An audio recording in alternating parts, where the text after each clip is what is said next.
నమస్తే welcome to ఎస్ఐట్ news. Medak జిల్లా చేగుంట మండలంలోని పులిమామిడి గ్రామం నుండి నిజాంపేట మండలంలోని కల్వకుంట గ్రామానికి వెళ్లే రహదారి 3 కిలోమీటర్ల దూరం పూర్తిగా అధ్వానంగా తయారైందని గ్రామస్తులు బుధవారం రోడ్డుపై ఏర్పడిన గుంతలతో వరి నాట్లు వేసి నిరసన తెలిపారు.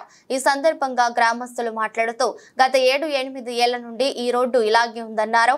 పాలకులు మారినా ఈ రోడ్డును పట్టించుకున్న పాపాన పోలేదని ఆవేదన వ్యక్తం చేశారు. పులిమామిడి నుండి కల్వకుంటకు వెళ్లే రోడ్డు 3 కిలోమీటర్ల దూరం పూర్తిగా గుంతలమయంగా మారిందని, గుంతల వల్ల బైక్లు స్కిడ్ అయి కింద పడుతున్నారని ఆవేదన వ్యక్తం చేశారు. అధికారులు వెంటనే స్పందించి రోడ్డు మరమ్మతులు చేపట్టి సమస్యను పరిష్కరించాలని గ్రామస్తులు కోరుతున్నారు. ఇది పుల్మాన్ నుంచి కల్వకుంట రోడ్. ఇది 7-8 ఏళ్ళు అవుతుంది ఇట్లా ఉండబట్టి.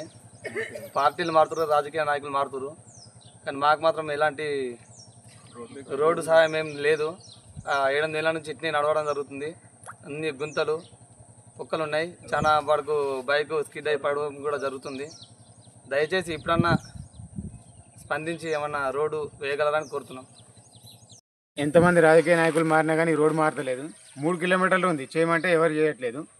ఎక్కువ దూరం ఉన్నా కానీ పట్టించుకోకపోతే అదో అర్థం ఉంటుంది. 3 కిలోమీటర్లు ఇప్పుడు 3 సంవత్సరాలు 4 సంవత్సరాల నుంచి కూడా ఈ రోడ్డు ఇట్నే ఉంటుంది.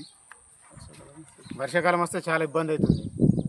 చాలామంది నైట్లో పడ్డోళ్ళు ఉన్నారు, చాలామందికి దెబ్బలు తాకిన వాళ్ళు కూడా చాలామంది ఉన్నారు. దీన్ని కొద్ది తొందరగా పరిష్కరించాలని కోరుతున్నాను.